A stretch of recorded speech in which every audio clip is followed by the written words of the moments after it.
Just Cause 2 as a game is a perfect example of how perfection was nearly reached, but thrown away on the altar of simplicity and a sense of progression that ultimately feels meaningless and throws away the true beauty of the game, a problem the entire Just Cause series has endured.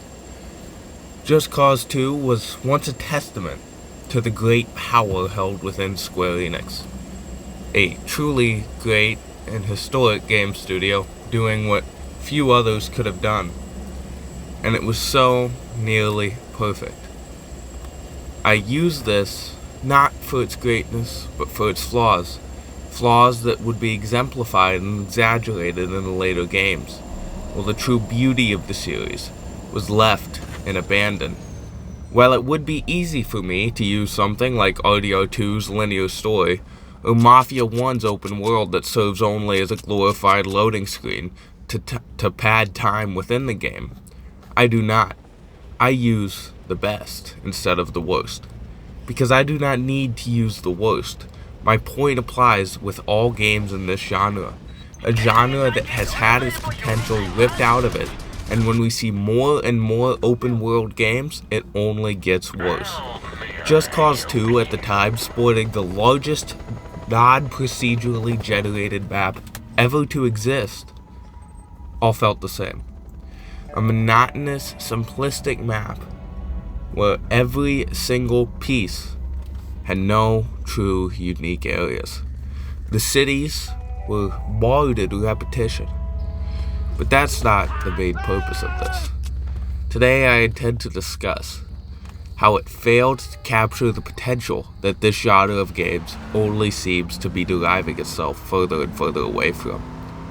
When looking at an open world game, everything comes secondary to the freedom of the open world. Otherwise, it would be cheaper, faster, more entertaining, and less monotonous to make it a linear game. So, I gazed my eyes on the open world of Just Cause 2, which is perhaps the most beautiful game in the entire series, even to this day. However, this game utterly and completely punishes you for trying to explore the beautiful world, using a purchase system. As you can see here, I purchased this jet.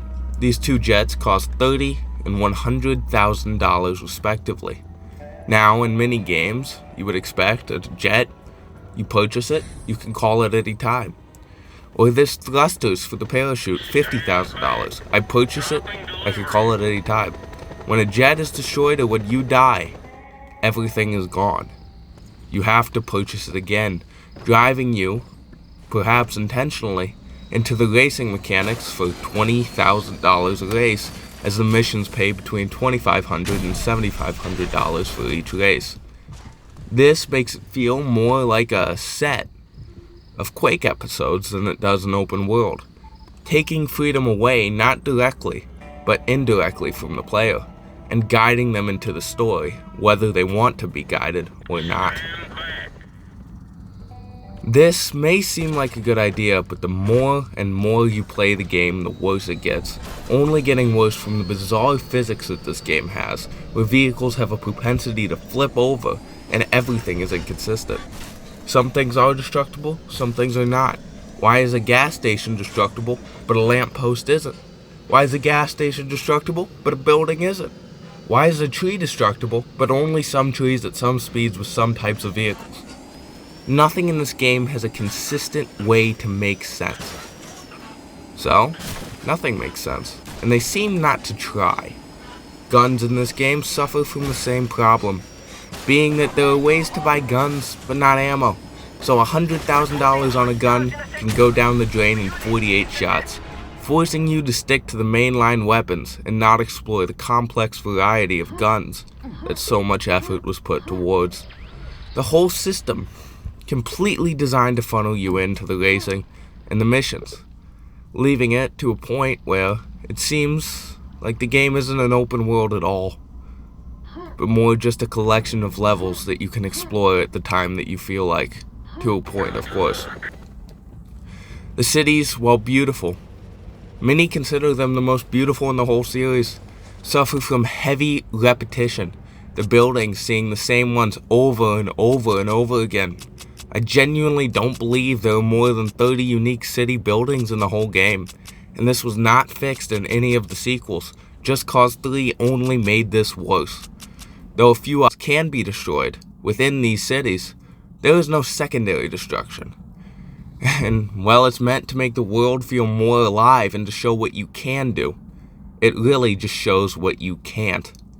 If a gas station can be destroyed, why can't the shed beside it? And don't tell me that this is a technical limitation, because if one can be destroyed with the same resources, you can destroy another. This is a gameplay limitation, not a technical one. Now, these games were on the Xbox 360 and PS3. Well, thought of today as extremely primitive consoles, the Xbox 360 and PS3 had some of the best CPUs available on the market at that time, in a period followed by intense stagnation from Intel as a monopolistic market leader. Very little innovation was garnered within the future years. This would lead to both the PS4 and the Xbox 360 having only one more core than the cell processor that came before, while being clocked to half the speed for fear of red rings of death and other similar effects that affected the 7th generation. This would result in many heavily physics-intensive games running at the time, and to cut costs, which, upon release of the PS3, Sony was losing $200 on every PS3 console that was sold, with almost no GPU and 512 megabytes of RAM, because everything was put into the CPU. That was what these consoles were supposed to rely on, and that created many great games, and that created games that were very ahead of their time in the physics effects we see, and led to a case where the PS4 generation had very little advancement in overall gameplay and many regressions from the PS3 generation, because seeing their mistakes and the struggles to hit even reasonable frame rates, Sony and Microsoft decided to go after the GPU. So while we look at these consoles today as primitive relics of a past, a beautiful past, that's not what they really were. While graphically not as impressive, they certainly were very impressive in what the CPU could do. The reason the cell processor was sold in the first place was simply so that Sony could use it within their own internal projects. It was used at colleges for supercomputers. Even the Air Force had a cluster of PS3s because of how good the CPU is, valuing the CPUs very heavily. The CPU being the entire value of the console. The US military and many colleges, including Dartmouth, saw that as enough to buy the console. So now, with that exposition that I gave, you may ask, why did I give you that? Because that is very important to understand what I'm going to tell you next. The Xbox 360 and the PS3 originally struggled. Even Naughty Dog, when they made Uncharted, admitted that they weren't using 70% of the PS3 cell processors. By the end of the generation, however, that had changed completely. The processors were beginning to be used. Multi-threading was incorporated into game engines and physics engines alike.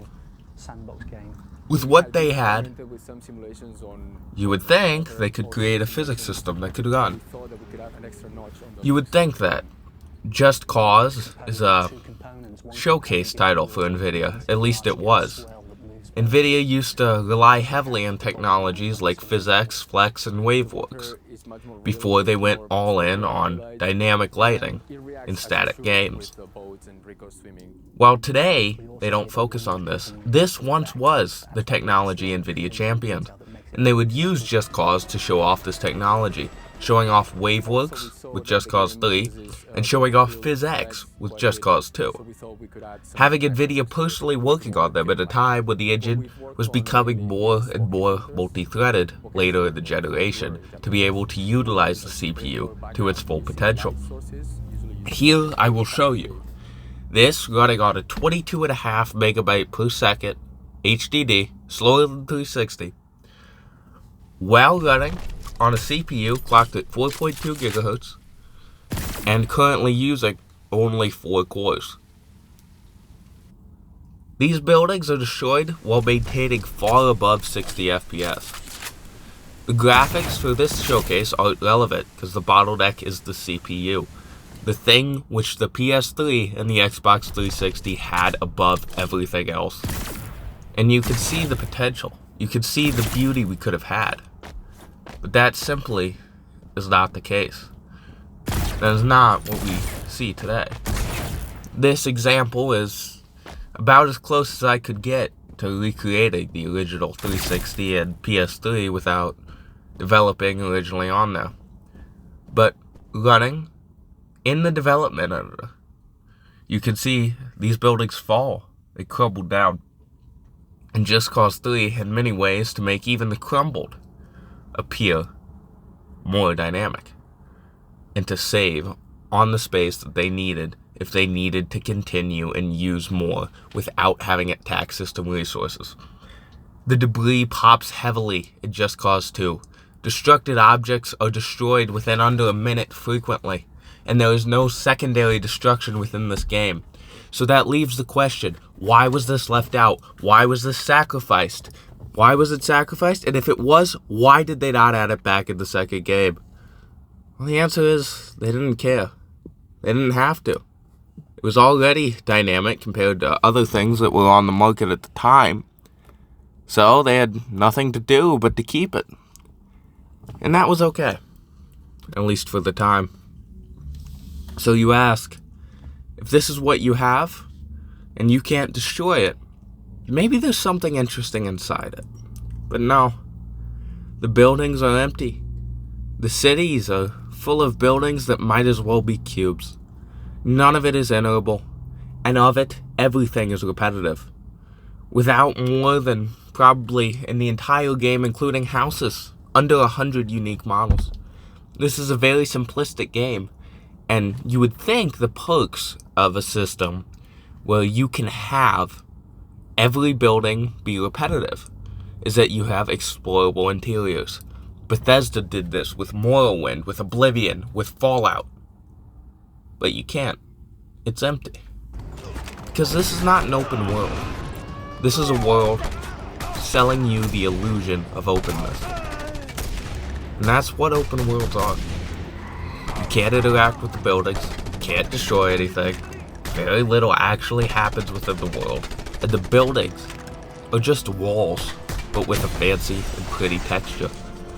And that makes the entire series, Just Cause, and every open world game for that matter, because few even get to the level that Just Cause is, feel not like truly open and immersive worlds, but more like a collection of Quake levels and episodes to be explored by the player, and done at a pace that the game decides, not you. If you're playing Quake or Doom, you have more freedom and choice over when you want to do what. In Just Cause 2 and games like it, you are completely controlled by the finance system. You run out of money, you have to do the missions. So, in that way, they drive you into the mission, not with hard linearity, but with soft, open world mechanics that serve only to push you in towards a linear setting, where the 3 faction missions all play the same, where there's no dynamicism in the main story, and where everything only sells the illusion of linear gameplay in the open world.